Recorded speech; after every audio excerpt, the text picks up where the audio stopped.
है ना। ए और बी का मैग्नीट्यूड सेम है, 5 है, और पहले केस में दोनों के बीच में एंगल 60 डिग्री दिया हुआ है, तो हम सीधे फॉर्मूला यूज कर लेंगे कि भाई, और भी सिंपली शॉर्टकट फॉर्मूले भी होते हैं, लेकिन आप मेन फॉर्मूला यूज कर लो कि आपको निकालना है कि मैग्नीट्यूड ऑफ द सम क्या होगा वेक्टर का, मतलब ए प्लस बी का मैग्नीट्यूड कितना होगा।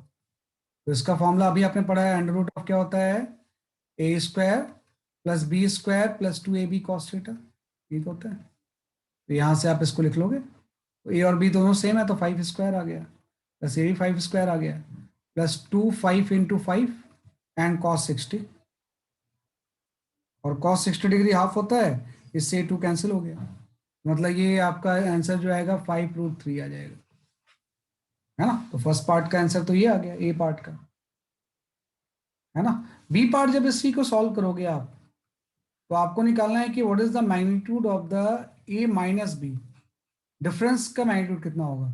बस ये जो प्लस साइन होता है उसकी जगह माइनस आ जाएगा, तो अंडर रूट आपका हो जाएगा a square plus b square minus 2ab cos theta, है ना। तो डिफरेंस आप निकाल लो कितना होगा, ये आपका अल्टीमेटली आ जाएगा 5 स्क्वायर प्लस 5 स्क्वायर माइनस आ जाएगा आपका 2 5 × 5 × हाफ कॉस 60, तो एक टर्म ये वाला तो कैंसिल हो गया ना, तो 5 बच गया आपका, तो बी पार्ट का जो आंसर होगा वो 5 हो जाएगा। तो फर्स्ट पार्ट का आंसर 5√3 है, और सेकेंड पार्ट का जो आंसर है वो 5 है। जस्ट इस तरह से आपको, यस। है ना। सर इसमें 180 -60 नहीं करेंगे डिफरेंस के लिए? वही 180 -60 माइनस कॉस 60 हो जाएगा ना। सर एंगल के लिए जो, जैसे 180 डिग्री -60 डिग्री एंगल के अभी लिए। तो हमने माइनस साइन यहाँ पे लगा लिया, क्योंकि कॉस 180 -60 जो होगा, ये आपका माइनस कॉस 60 हो जाएगा, तो ये माइनस साइन यहाँ पे आ गया, है ना। एक बार माइनस साइन लगाते हो फिर यहाँ पे थीटा ही पुट करना है आपने, अब ध्यान रखना। ओके सर, मैंने इधर भी -थीटा ही हाँ पुट ना कर ना, दिया दोनों गलती जगह से। माइनस नहीं करना है भाई, उसी माइनस की वजह से तो यहाँ पे माइनस आया हुआ है, तो उस माइनस के को लोगे, फिर यहाँ पे एंगल थीटा ही लोगे आप, फिर 180 -थीटा नहीं लोगे आप। हाँ ये गलती ओके सर। है बात, है ना, तो इस तरह से है ना, तो दिस वी कैन सॉल्व। चलो नेक्स्ट क्वेश्चन पे आते हैं। हाँ, you can solve this question.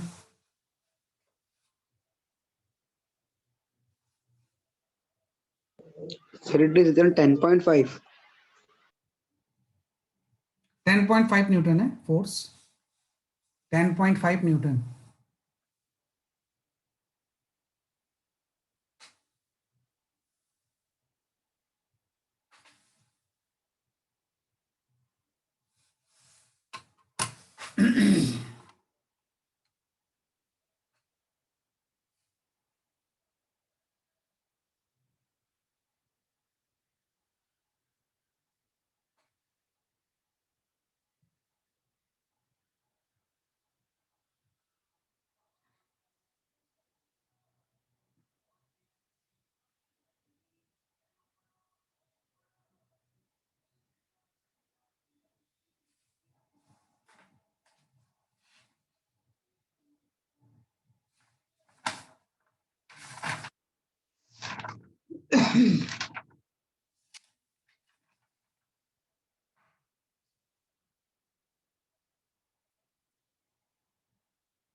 हाँ, Mayank Shukla and Aman Gupta, your answer is correct.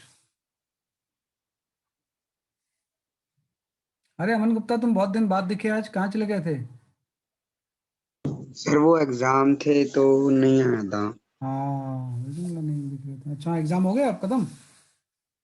Yes sir, अब खत्म हो सर, अभी ईयरली होंगे, ये तो मॉक थे। अच्छा, ये मॉक था। युग Sharma, your answer is correct.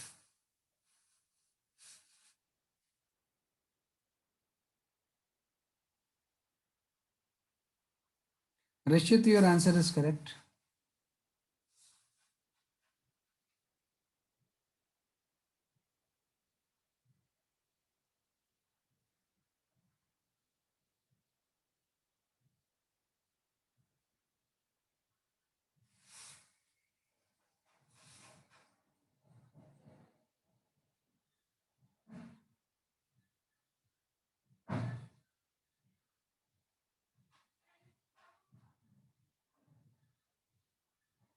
थोड़ा सा एक गलती कर रहे हो कुछ, एंड एक और भी वो थोड़ा सा है ना। Ananya Singh, your answer is correct.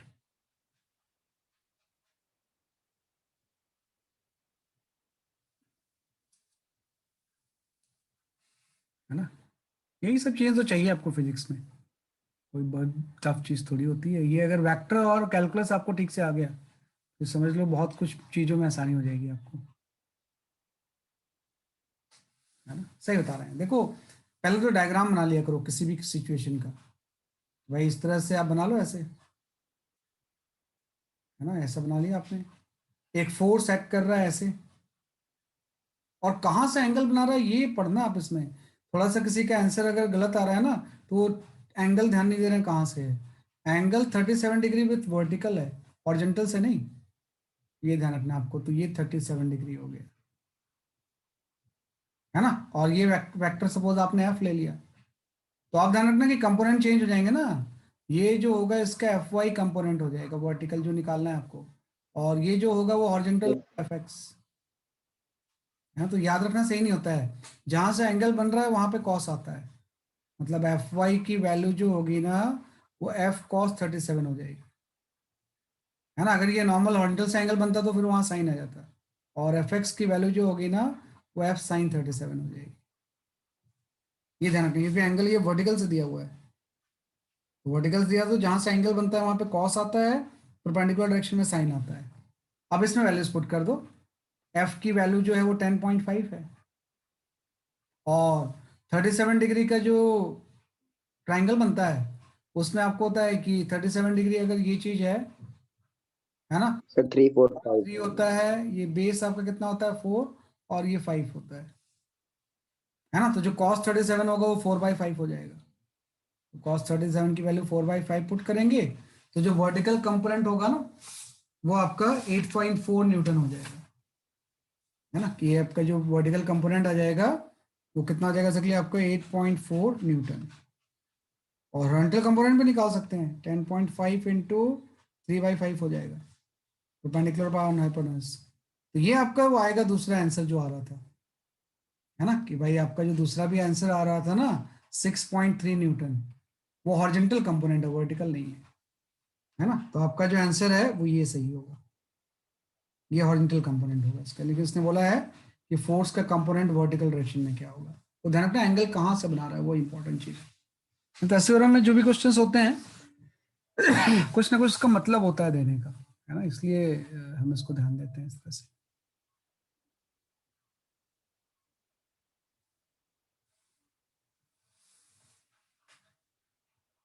है ना, तो इस तरह से हम इसको सॉल्व करते हैं।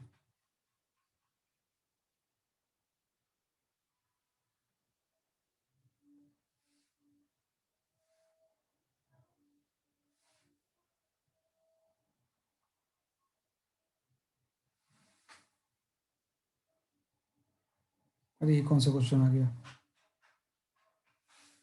ओए तो गलत क्वेश्चन आ गया कोई। चलो देखता हूँ मैं जरा, चलो इसको कर लो।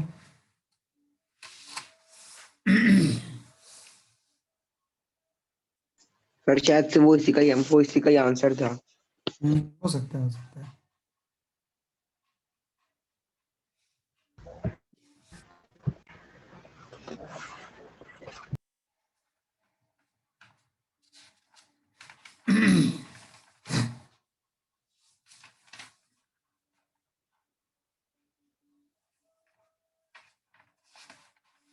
मैग्नीट्यूड एंड डायरेक्शन बताना, डायरेक्शन का मतलब एंगल बताना होता है।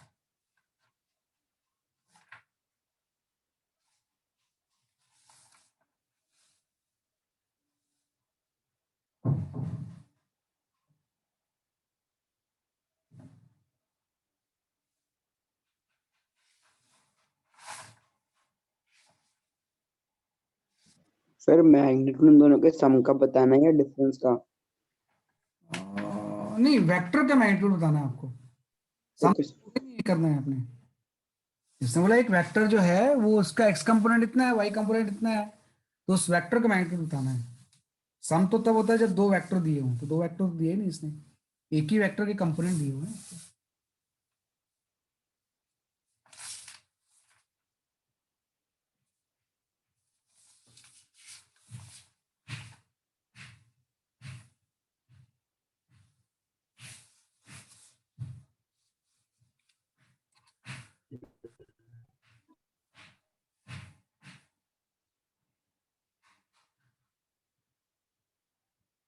युग शर्मा सही है आपका आंसर।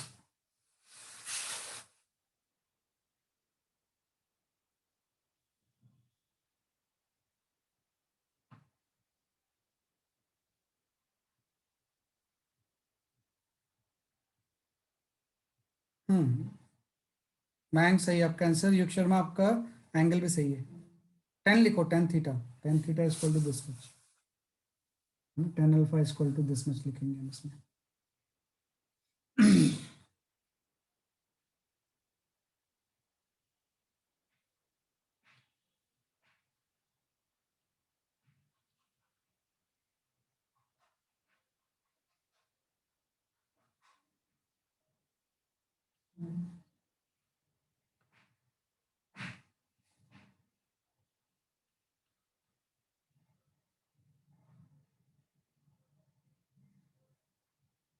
उत्कर्ष सही है आपका आंसर। अंकित सही है।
हाँ, संस्कृति सही है आपका आंसर।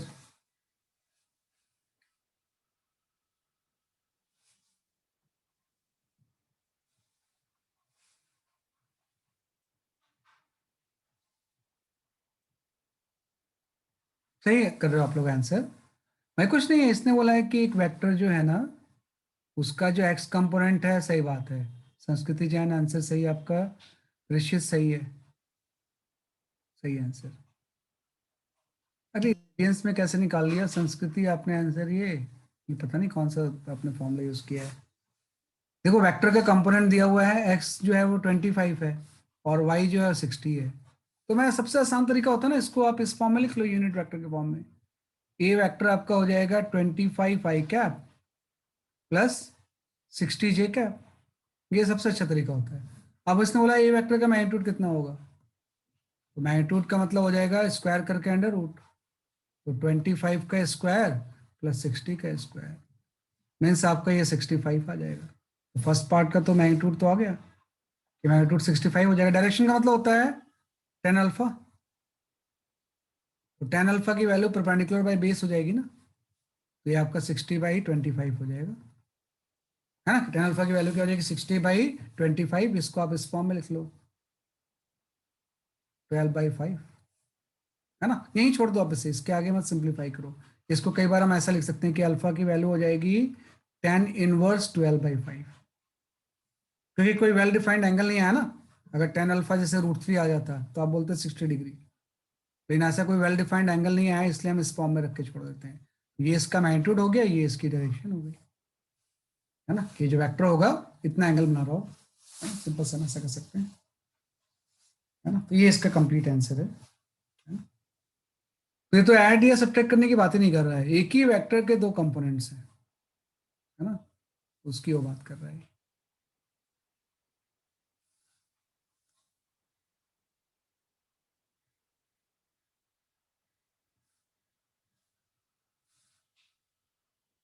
ओके।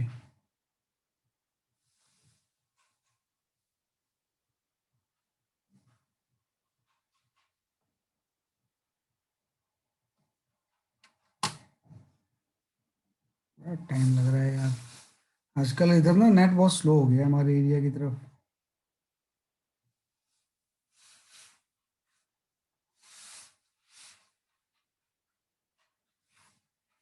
देखते हैं अगले क्वेश्चन में हो रहा है। हाँ,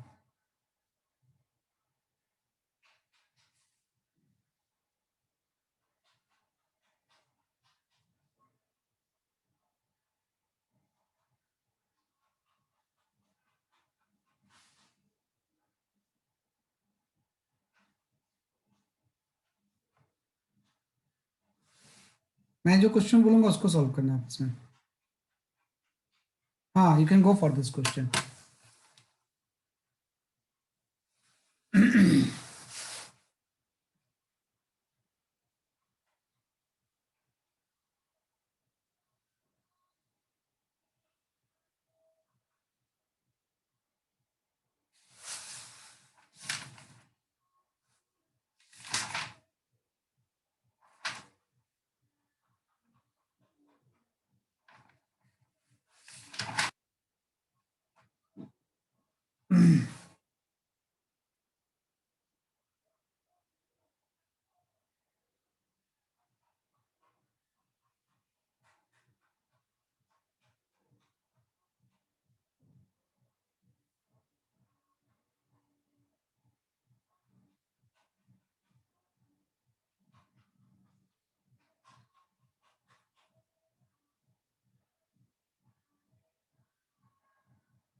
लंबा चौड़ा आंसर आएगा इसकी, कोई बहुत सिंपल आंसर नहीं है, है ना, कि इसका बहुत कोई सिंपल आंसर नहीं है।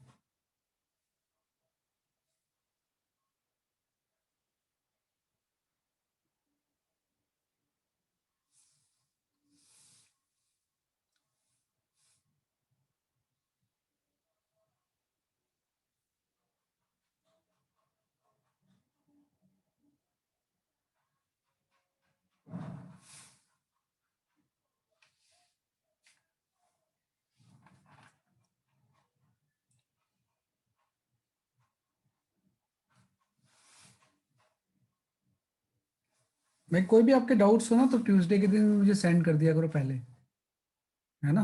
डाउट्स नहीं करोगे फिर फायदा नहीं होगा। हाँ सही है, सही है, सही है। सही बोल रहे हो सरस्वती जैन, आपका आंसर सही है। हाँ, मैं एक्सप्लेन करता हूँ इसको थोड़ा सा ना, ध्यान दो आप इसमें, है ना। वैसे तो आसान सा क्वेश्चन है ये, है ना। थोड़ा सा लंबा आंसर आ रहा है इसलिए मुझे एक्सप्लेन करना पड़ रहा है इसे। ना निर्णय सिंह, ऐसा तो नहीं आ रहा है ना। मैं बताता हूँ, मैं चेक करना पड़ेगा, आपने तो डेसिबल में भेज दिया। मैं चेक करता हूँ, देखो क्या ये बोल रहा है, इसको समझते हैं कैसे कर सकते हैं इसे। एक्चुअली में थोड़ा सा देखो, दो फॉर्मूले होते हैं कि जब ये, जैसे अभी आपने बोला कि भाई ए और बी को सम करना है मुझे, है ना, रिजल्टेंट निकालना है कितना होगा। तो रिजल्टेंट का फॉर्मूला तो हम जानते ही हैं कि भाई रिजल्टेंट का जो फॉर्मूला होता है ना। हाँ सही है आपका आंसर अमन गुप्ता, सही बता रहे हो। रिजल्टेंट का जो फॉर्मूला होता है वो होता है a square plus b square plus 2ab cos theta. लेकिन कई बार अगर इसमें ए और बी अगर सेम है ना, तो रिजल्टेंट का फॉर्मूला हम इस तरह से लिख लेते हैं। ए और बी अगर सेम है ना, तो हम इसको ऐसे लिख सकते हैं, a square plus 2a square cos theta. है ना। तो इससे थोड़ा सा अगर हम सिंप्लीफाई करें तो पूरे से ए बाहर आ जाएगा, है ना, और अंडर रूट के अंदर आ जाएगा 2 × 1 + cos थीटा, है ना। और यहाँ पे एक थोड़ा सा फॉर्मूला होता है, cos थीटा इक्वल टू जो होता है ना वो 2 cos² θ/2 - 1 होता है। ये ट्रिग्नोमेट्री का एक फॉर्मूला है, अगर नहीं भी जानते तो कोई बात नहीं, उसके बिना भी कर सकते हैं, लेकिन मैं जस्ट कर रहा हूँ ऐसे। तो इस cos को अगर यहाँ पे पुट कर देंगे ना तो ये -1 वाला टर्म +1 से कैंसिल हो जाएगा। तो यहाँ से आपके पास एक फॉर्मूला आ जाएगा, है ना, कि इसका जो फॉर्मूला आएगा वो आपका आ जाएगा 2a cos θ/2 आ जाएगा। तो ये कई बार आप ध्यान रखना कि अगर a और b दोनों वेक्टर इक्वल हैं तो जो रिजल्टेंट होता है उसकी वैल्यू जो होती है सिंपल 2a cos θ/2 होती है। लेकिन ये फॉर्मूला हम रिजल्टेंट का तभी यूज कर पाएंगे when a is equal to b। Just इसी फॉर्मूले से लेके आए हैं, है ना। तो उसको सीधे यूज कर लेते हैं। इसने देखो a वेक्टर जो b वेक्टर जो बोला हुआ है, दोनों का मैग्नीट्यूड 10 यूनिट है और एक्स एक्सिस से एक का एंगल 30 है, दूसरे का 60 है। तो प्लॉट कर लेते हैं हम इसे।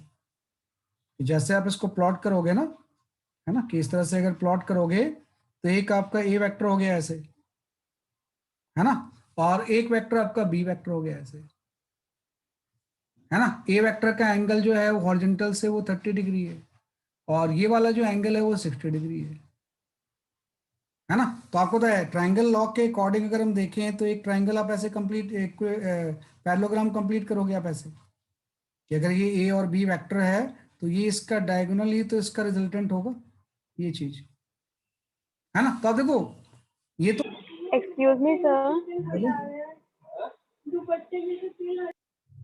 सर, वो दूसरे क्वाड्रेंट में भी तो लाई कर सकता है ना दूसरा वेक्टर, जरूरी थोड़ी ना कि दोनों एक ही क्वाड्रेंट पे लाई करें। अब देखो अगर ये बोल रहा है कि एक्स एक्सिस से एंगल इसका 30 डिग्री या 60 डिग्री है, मतलब positive direction of x axis से ही बोलते हैं वो, अदरवाइज तो नेगेटिव डायरेक्शन से वो एंगल हो जाता ना, कि positive direction of x axis से ये वाला एंगल 30 डिग्री है और पॉजिटिव डायरेक्शन से ये वाला एंगल 60 डिग्री है। तो अगर 90 से ज्यादा होता तब दूसरे क्वाड्रेंट में जाता ना ये। तो अगर ये 30 और 60 है तो इनके बीच का एंगल आपको आ गया, बीच का एंगल कितना हो गया, 30 डिग्री आ गया।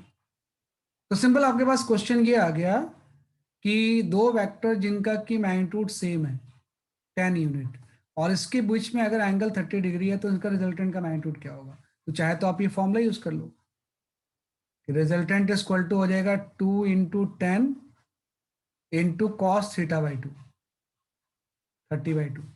तो ये आपका हो जाएगा 20 × cos 15 डिग्री। cos 15 डिग्री का वैल्यू हम नहीं जानते, है ना, कि cos 15 डिग्री की वैल्यू नहीं जाते, हालांकि 80 वर्म में यही आंसर दिया हुआ है ना, कि भाई अगर दो वेक्टर इस तरह से हैं तो मतलब दोनों वेक्टर का मैग्नीट्यूड तो सेम है, ये 30 है और ये 60 है, मतलब वेक्टर के बीच में एंगल कितना हो गया, 30 डिग्री हो गया। तो इसका फॉर्मूला सिंपल सा 2a cos θ/2 होता है। तो उससे आपका ये आ गया। लेकिन क्योंकि आप 15 डिग्री आप नहीं जानते ना, इसलिए हम ये वाला फॉर्मूला यूज कर लेंगे सिंपल जो होता है ना, कि सिंपल जो फॉर्मूला होता है वो ही आपका ये होता है, रिजल्टेंट इक्वल टू कितना हो जाएगा, √10² + 10² + 2 × 10 × 10 into cos 60 degree, cos 30 degree, है ना। तो यहां से आपको होता है कि पूरे से ये आपका हो गया 100 एंड 100, यहाँ पे 200 हो गया, है ना, और यहां से आगे का आ गया 100√3। तो ये इसका आंसर हो जाएगा। चाहे तो आप ये आंसर भी दे सकते हो, चाहे तो आप ये आंसर भी दे सकते हो, दोनों सही है ना। और दोनों वेक्टर अगर सेम है ना तो बीच में ये रिजल्टेंट का एंगल जो होगा वो 15 डिग्री हो जाएगा। अगर 30 डिग्री है तो एकदम बीच से लाई करता है रिजल्टेंट इसका, है ना। तो ये आपका आंसर आ गया। चाहे तो आप आंसर ये लिख लो, चाहे आपका ये आंसर आ जाएगा, है। तो इस तरह से हम सॉल्व कर लेते हैं।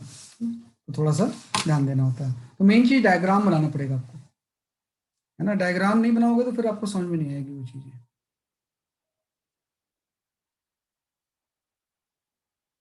है ना। तो एक नया फॉर्मूला आ गया ये कि अगर ए और बी सेम होंगे तो रिजल्टेंट का फॉर्मूला हम इसी चीज को रिड्यूस करके इस फॉर्म में ले आ सकते हैं। अदरवाइज ये तो एक जनरल फॉर्मूला है, उसको तो यूज करोगे या, है ना। तो इस तरह से कर सकते हैं। सर बताओ।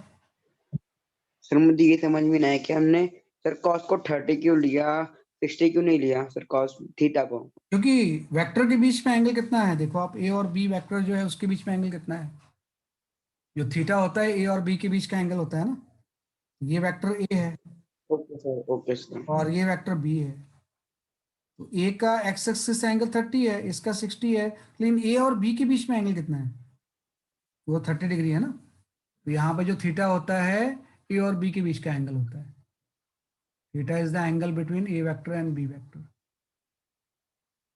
ए वेक्टर एंड बी वेक्टर के बीच का एंगल होता है ना। तो इसलिए नहीं लिया मैंने उसको। तो इस तरह से हम सॉल्व कर लेंगे। तो एस सी वर्मा में अलग ही आंसर दिया हुआ है ना, लेकिन आप ये भी लिख सकते हो, ये भी सही है आपका आंसर, ये आपका आंसर। एस सी वर्मा के एक्सरसाइज का क्वेश्चन है ये।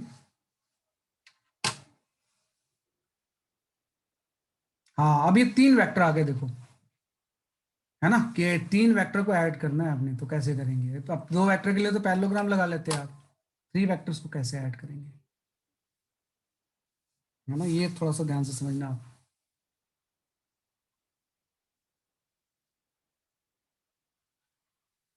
और डाउट्स क्लास के दिन डाउट्स जरूर भेज दिया करो बेटा, नहीं तो मुझे पता नहीं चलेगा आपको क्या आ रहा है नहीं आ रहा है। कोई भी डाउट भेज सकते हो, नॉट नेसेसरी कि हम एस सी वर्मा के ही करें।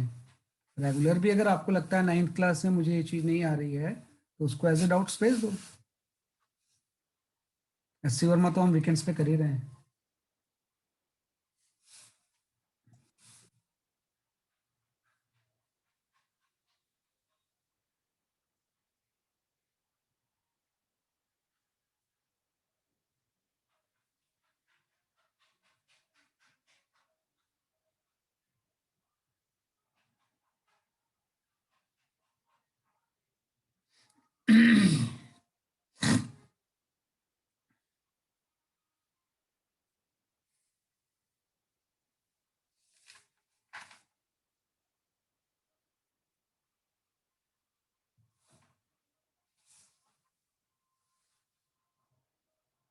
अब अगर मीटिंग ऑफ होगी तो ज्वाइन नहीं करना है आपने, उसके बाद फिर मतलब क्लास खत्म हो गई अगर मीटिंग ऑफ हो गया तो।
मतलब तीनों का 100 ही है, लेकिन ये 3 वेक्टर हैं आपके पास, सारे फॉर्मूले 2 वेक्टर के हैं, तो इसको यूनिट वेक्टर से आप कर सकते हो।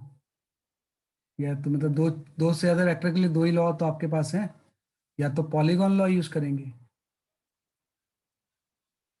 या हम यूज करेंगे यूनिट वेक्टर। 2 वेक्टर के लिए तो triangle law and parallelogram law होता है।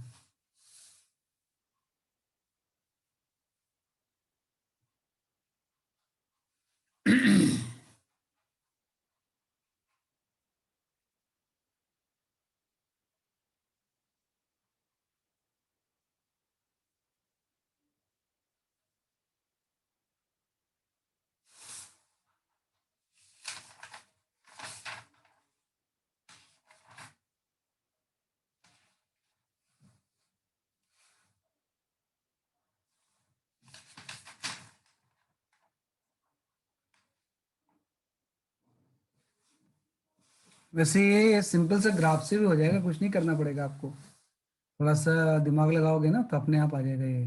अंकित, your answer is absolutely correct. सही है, मतलब देखने में लग रहा है बड़ा क्वेश्चन, अदरवाइज तो एक लाइन का क्वेश्चन है ये। सही क्वेश्चन देते हैं एससी वर्गों में, good, I like this question.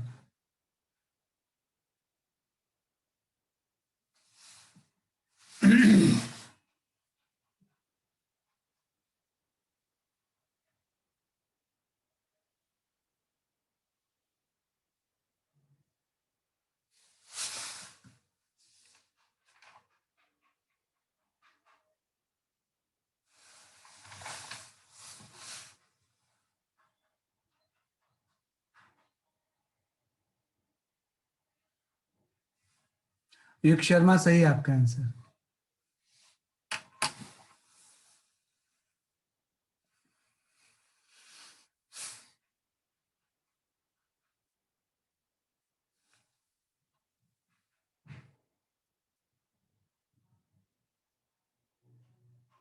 Shubham सही है।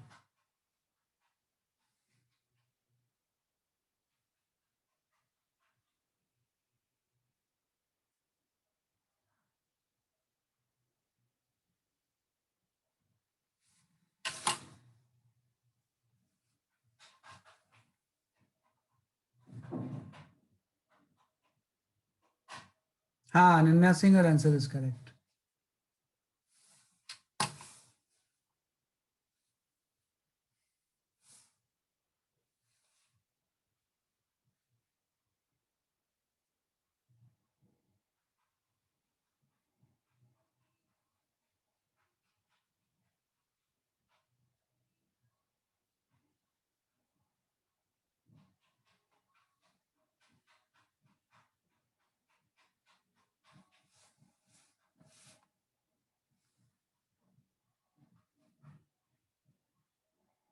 हाँ Shreya, your answer is correct. Shreya Goyal, your answer is correct, बिल्कुल सही आंसर है, बिल्कुल सही आंसर बता रहे हो आप लोग, सब लोग, वेरी गुड।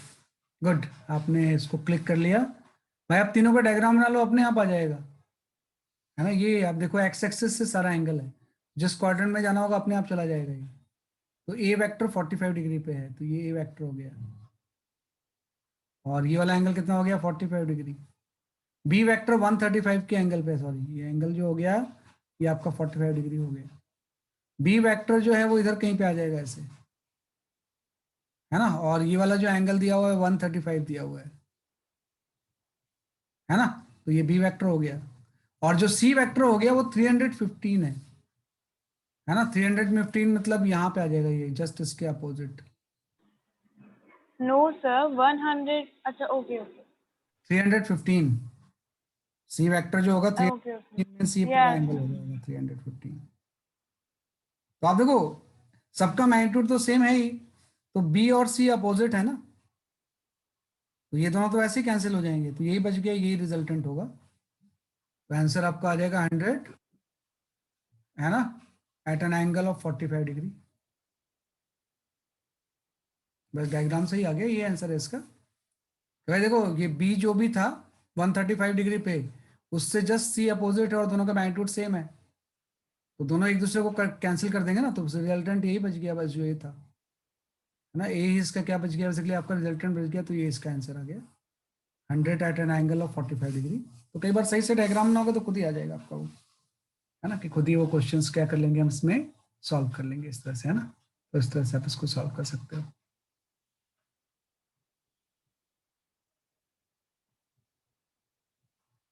है ना। तो वो आइडेंटिफाई करके इजिली आप सॉल्व कर लिया आपने इसे, है ना। तो इस तरह से हम कर सकते हैं, चलो, है ना। तो ये आपका इस तरह से आ गया।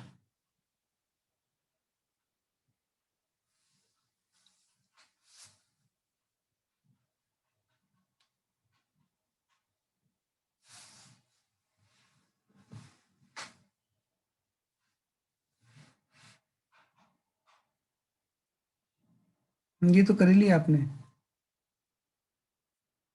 हाँ, you can go for this question, फटाफट बता दो क्योंकि टाइम नहीं है, मीटिंग ऑफ हो जाएगी तो ये क्वेश्चन फिर होमवर्क हो जाएगा।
एससीओ में की एक्सरसाइज का क्वेश्चन है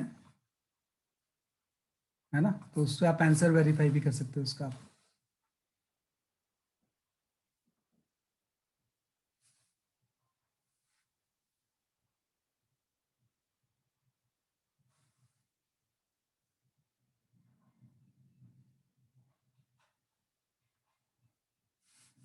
हाँ, ए का तो 5 आ गया, बी का भी 5 आ गया, ए प्लस बी का 7√2 आ गया, ए माइनस बी का √2 आ गया, ये आंसर है इसके, है ना। आंसर मैंने देख लिया, है ना। ये इसके आंसर्स मैंने लिख दिए, वैसे आप उसमें भी देख सकते हो कि भाई इसका मैग्नीट्यूड आपको होता है कि 4² + 3² का √5 आ जाएगा, यही 5 आ जाएगा। जब हम ए और बी को ऐड करेंगे तो सिंपल आई के साथ आई ऐड हो जाएगा, तो 7i कैप + 7j कैप हो गया। तो ए प्लस बी का जो मैग्नीट्यूड होगा वो आपका हो जाएगा √7² + 7² मीन 7√2। जब मैं ए माइनस बी निकालूंगा तो ये दोनों माइनस हो जाएंगे, तो यहाँ पे आ जाएगा आई कैप माइनस जे कैप। तो जब मैं ए माइनस बी का मैग्नीट्यूड निकालूंगा तो वैसे ही यहाँ पे आ जाएगा 1 का स्क्वायर प्लस -1 का स्क्वायर, तो ये √2 आ गया। तो ये इसके आंसर है, इसका मैग्नीट्यूड 5, इसका 5, 7√2 √2 आ गया, है ना। तो इस तरह से हम इसको क्या कर सकते हैं, सॉल्व कर सकते हैं। क्यों रिया को